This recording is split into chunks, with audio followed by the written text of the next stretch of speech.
So let's begin. I'm really excited to welcome a fellow Rabbi Micah Lapidus.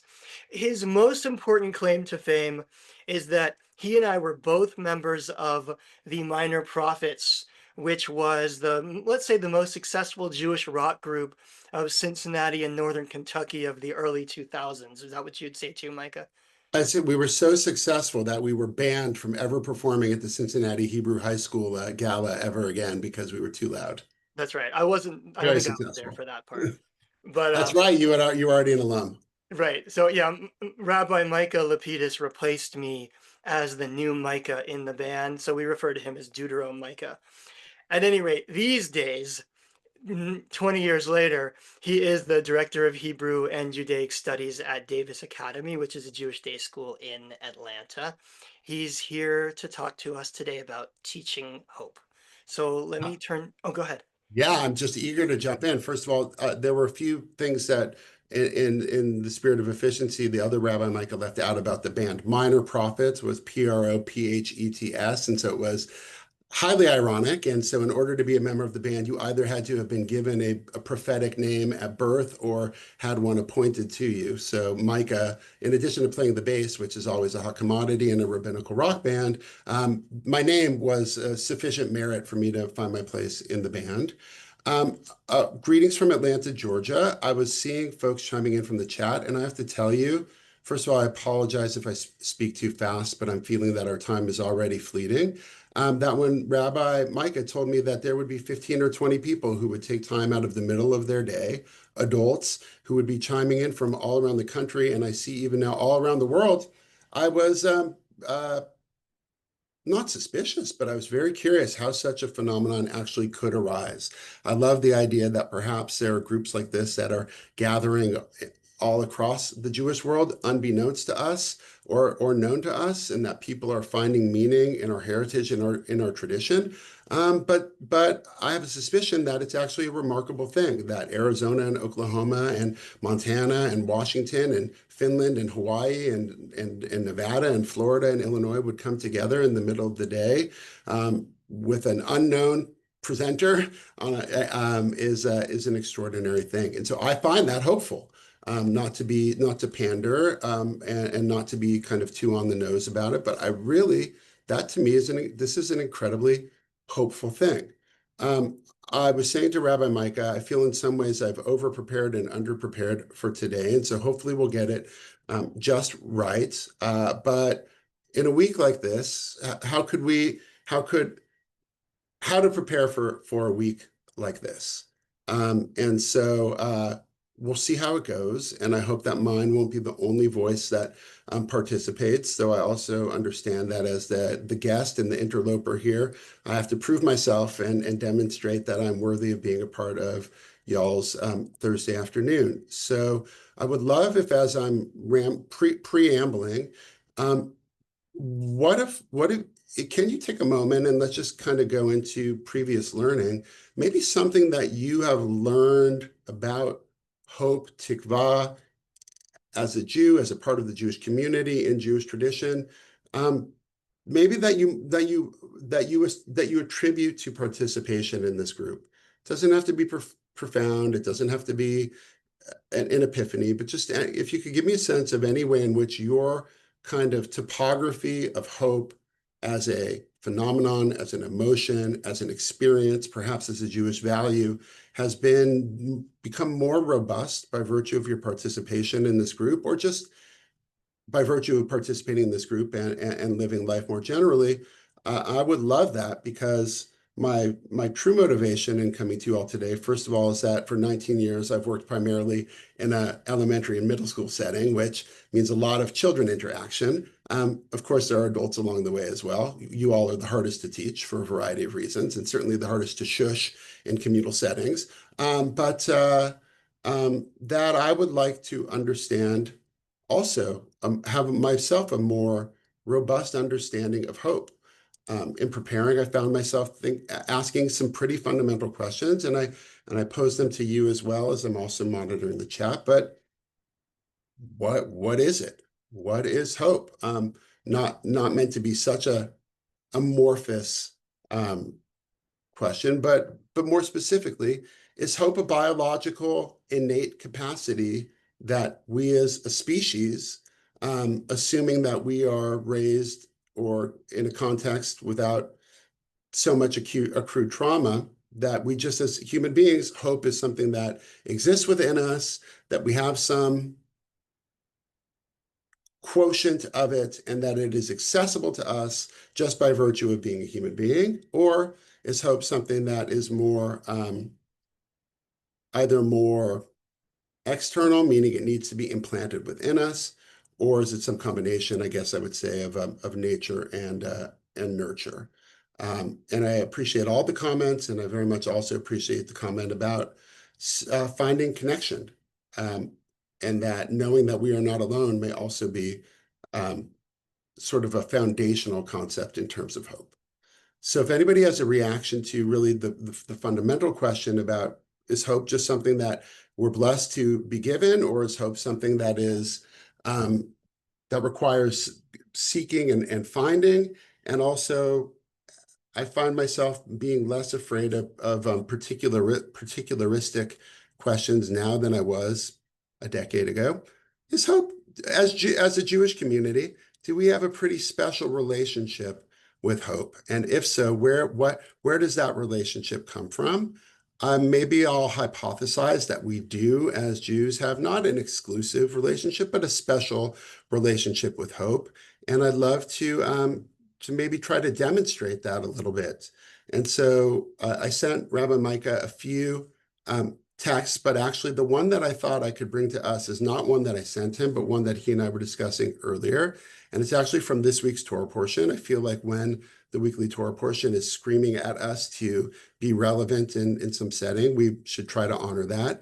And so I'm going to start with the maftir of and I think I need to be the one who shares it. So You let me should know be if you're able able to to share. see. I'm sure we're very familiar with Safari. Are you able to see the text? If you can Okay, make it a little bigger, that would be good. that costs extra. Let's see. I hope I can make it bigger. Let's see. Um, I know I should know how to do this with only my mouse, but I'm worried I'm going to delete the whole thing. What do I do, Micah? How do I make Um, Safari bigger? Where's my view, inspect? Come on now.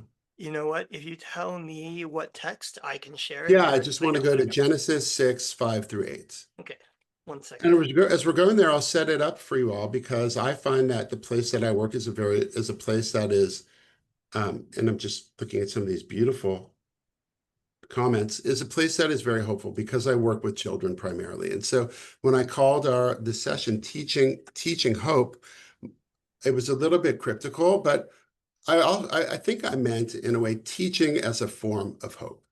A number of years ago, I realized that I work with a disproportionate amount of optimistic people. I don't know that optimism and hope are the same thing, but they're distant cousins in some way, shape, or form. And it occurred to me, if you are an educator and you are not somewhere between optimistic and hopeful, then there's a deep tension there that you should seek some psychoanalysis on before entering a classroom full of children. That the idea that teaching children, to me, is just sort of a fundamentally hopeful undertaking. So a little bit just an opportunity to share some thoughts about teaching children, but I did want to bring us to this Haftorah. So I will say that I had a chance to hear a beautiful child chant this Haftorah, not this Haftorah, this Maftir this morning in a public setting on the occasion of her bat mitzvah this weekend. And this child, if you knew this child and you know children like this child, though we're all unique, you would be so full of hope to know that a kid like this exists in this world. And she read this, the ending of the first parsha of the Torah, probably at least somewhat familiar in the perspective of a story, at least. So creation is complete. There's some genealogies. Adonai saw how great was human wickedness on earth, how every plan devised by the human mind was nothing but evil all the time. And Adonai regretted having made humankind on earth with a sorrowful heart. Adonai said, I will blot out from the earth humankind, whom I created. humans together with beasts, creeping things, and for birds of the sky, for I regret that I made them leave it there for a second. Micah, not a hopeful text. I think it's fair to say this is if we think we have it bad now, how could our species have made such a mess of things before social media, before nuclear weapons, that God was ready to toss the whole thing in the rubbish pile? And then someone said, hope is a slender thread. I think the next verse really visually depicts that. But Noah found favor with Adonai, right? Even amidst what seems to be total depravity, lawlessness, cruelty, selfishness, the line, the small thread of hope seems to have endured. So on the one hand, you could say, well, what's the point? This is the first parsha of the Torah reading, and look how dark things get so quickly. And on the other hand, we're still here. We're still reading this story. We know that Noah was a complicated figure, et cetera, et cetera. And I love the question, does God make mistakes? Is God imperfect? And also that somehow that question makes me wonder, is imperfection, is fallibility also a precondition for hope? If we lived in that perfect world, which is such a passé notion that it's really not even an interesting thought experiment, but is brokenness, is uncertainty, is imperfection, immaturity, a prerequisite for hope? And a beautiful question about the birds, which is funny because we all wonder. They seem to somehow, it's unclear, flap their way to rode the tailwinds. But also the mention of birds made me think about hope is the thing with feathers that perches on the soul, a beautiful Emily Dickinson poem, which I guess is a little bit beyond the textual criteria for this group, but one that immediately popped into my mind for teaching hope. And if you're not familiar with that poem, it's beautiful. So does anybody have anything that they want to do with this text? Anything that they would like to say before we journey forward? Anything that was particularly offensive or seemed to require further discussion? Can I So just say aloud, since you're asking that, there's a couple really, I think, really worthwhile notes in the chat. yeah, Um, let's go there. Bob says missing the mark becomes an opportunity to grow hope.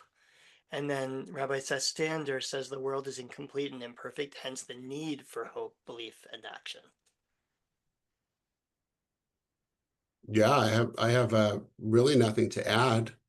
Only my response would be that these sentiments feel, again, I hold on to it loosely. I'm anything other than a Jewish chauvinist who thinks everything great was created by Jews, but these feel like deeply Jewish sentiments to me. And I feel a vested interest in something that I think is valuable and absent, at least in my context, and I think in a lot of contexts, is that if we as a Jewish community, a group of adult learners in a Jewish setting, feel like we can contribute to the public discourse by reminding people that hope can emerge out of failure, that hope can emerge out of darkness and despair. I guess it seems like a lot of people in this particular moment seem to feel that suffering is not only the beginning of the story, but also the end of the story, that despair is not only sort of warranted, but inevitable in this moment. And I don't find myself resonating with that level of hopelessness and of despair. Is there anybody who feels like they can make a strongman argument um, for that? And I also see that Aviva and Yehuda Plautz, either both together or whichever, have raised a hand. So Micah, how do we do that? I'm a retired teacher and I definitely know exactly what you're talking about. I loved going to school. It was high entertainment and teachable moments galore, which was wonderful. But we teach from the point, one of the lessons I taught was about growth versus fixed mindset. And we actually have to have failure to learn well. And failure is what it's all about. We need the failure. Yeah, I agree. And for those that are not familiar with growth mindset, I believe building on the work of Carol Dweck, just the idea that rather than saying, well, I'll never be a great piano player because I'm not Horowitz or whatever, actually, with significant effort and with the right kind of working smartly, you may not be Isaac Horowitz, or I'm blanking on his first name, but you can be an accomplished piano player. You can be good enough to be in a rabbinical rock band, right? And so reminding people also that, and and a comment from Micah, again, we're dancing around the idea as Jews, do we have a unique genius, and is hope a part of it? I'm assuming that Robert Goldman posts comments like this often in the chat, even if it's not on this topic. Things like gems like this would be a great bumper sticker: "Life is a sexually transmitted disease, ending in death." And I'm hoping that others can see that too, and that I'm not hallucinating that comment, but I'm going to take that with a grain of salt, even though it seems to be potentially factually accurate, at least according to my understanding of how life and death work, but and deeply existential, except to say that how existential and Jewish thought merge also is an interesting one. So I'm inclined, we have 10 minutes, meaning is made in the moment. I mean, to me, what do we want to do? I mean, I've been thinking a little about hope, and also about this thread of loneliness that was mentioned by Seth and by some others. But it seems like the space that we're dancing in is about hope as a way of alchemizing human and sort of the fallibility of creation. Is that a fair sentiment? I mean, if someone would say, what did you talk about? We said, well, we seem to somehow, perhaps because of what Micah rambled about at the beginning, or just because he decided somewhat haphazardly we would look at them off here, that really a key hypothesis for us in the 30 minutes that we spent was the idea that actually hope is a dynamic process, and might be used to describe the sort of natural instincts or learned instincts by which a person can, again, alchemize, take a negative experience, a potentially difficult, maybe even traumatic experience, and transform it into something that is not wholly that anymore, but something else. I Does see anybody? Aviva and Yeah, go Yehuda. ahead. I think that if you look at Israeli society versus many other societies, and specifically, I'm thinking of us here in the United States, I have children who are the same ages as their cousins in Israel. My children's generation are not having kids across the board. I mean, very few of their friends are having kids. In Israel, war, nothing changes that. I think the birth rate even went up since October 7th. Nobody is having less than their share of 3 kids, and that's among the non-religious community. That's hope. This idea that the world we're in, you can bring children into, is the ultimate example to me of hope. You said something very important, and it is interesting that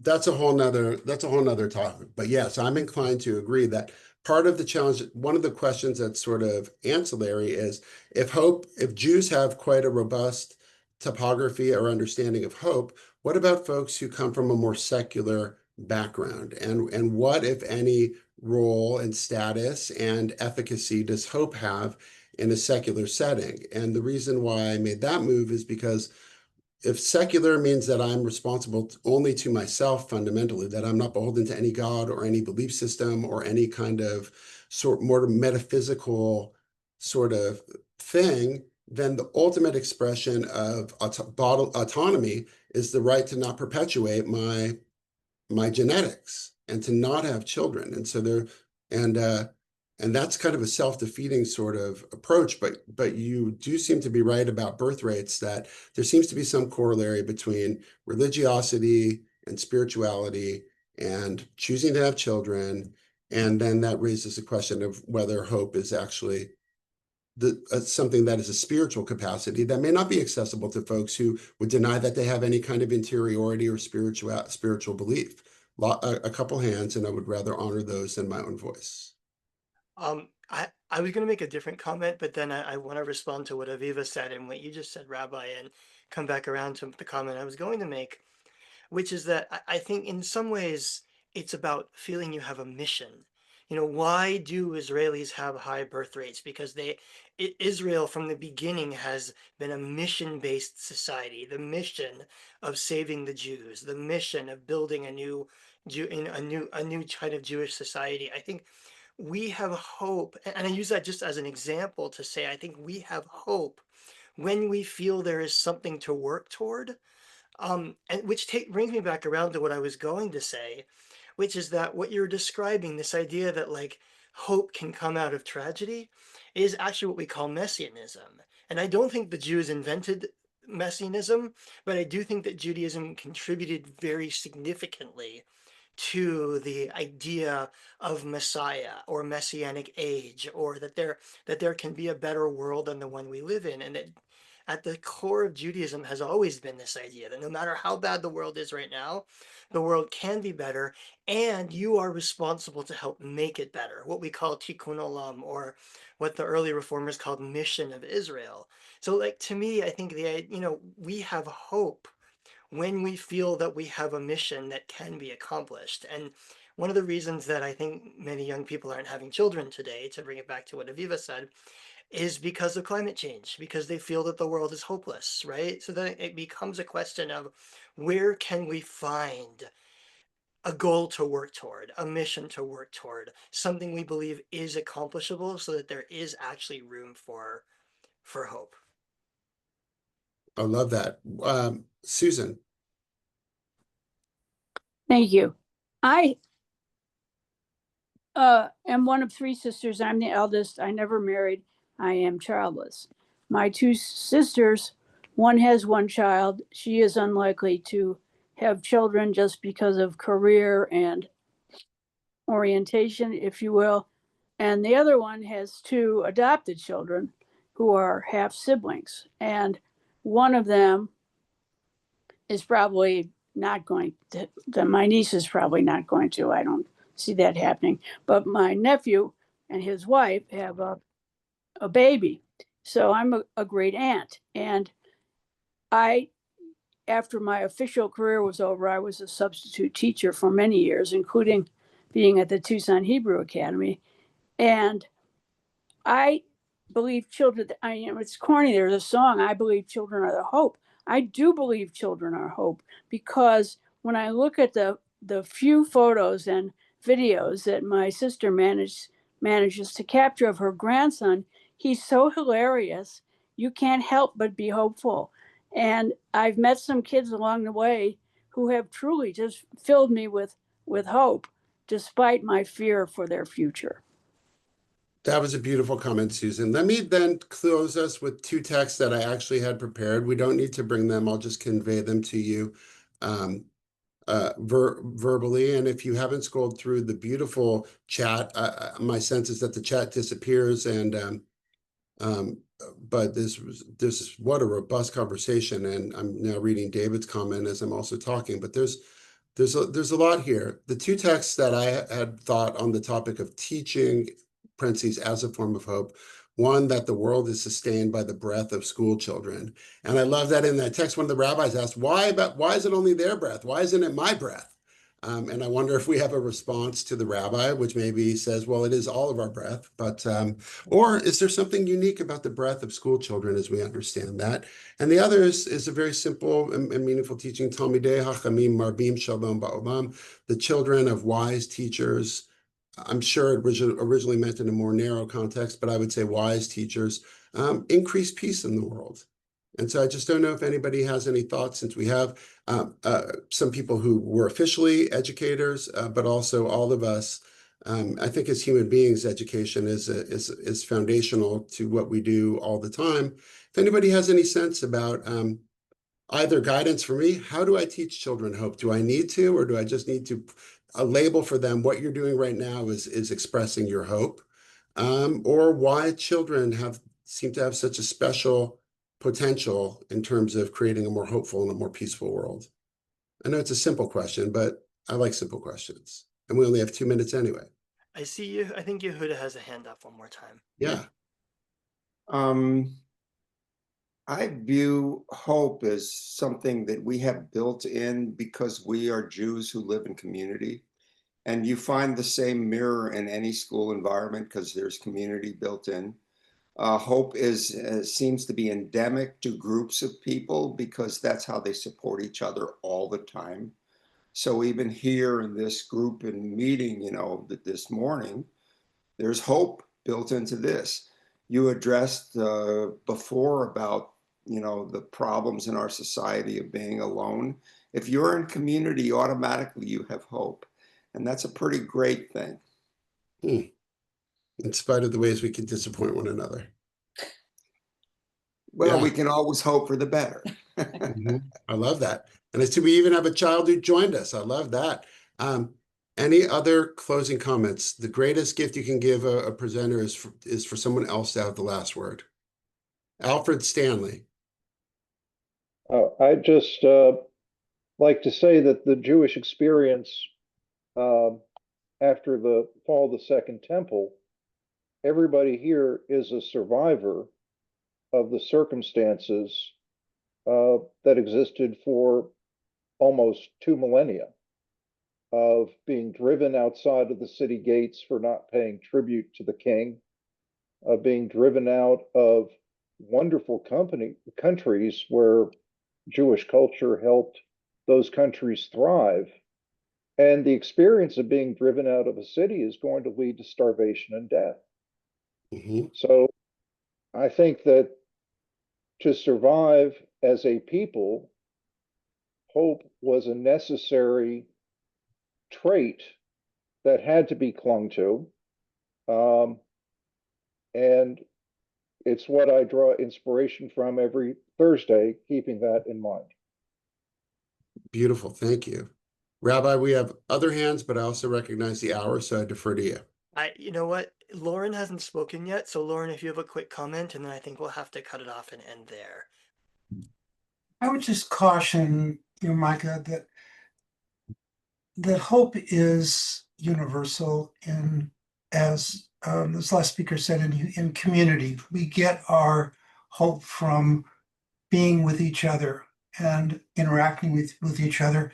If we separate ourselves too much and classify hope as a primarily Jewish quality, or we embrace it as a Jewish understanding, I think we limit ourselves. We limit our ability to expand our minds and to communicate, and as a community grow. And that's the growth. Growth is hope, and observing growth is the lesson of hope. And so that would be my feedback. Beautiful. Thank you so much. Really, thank you.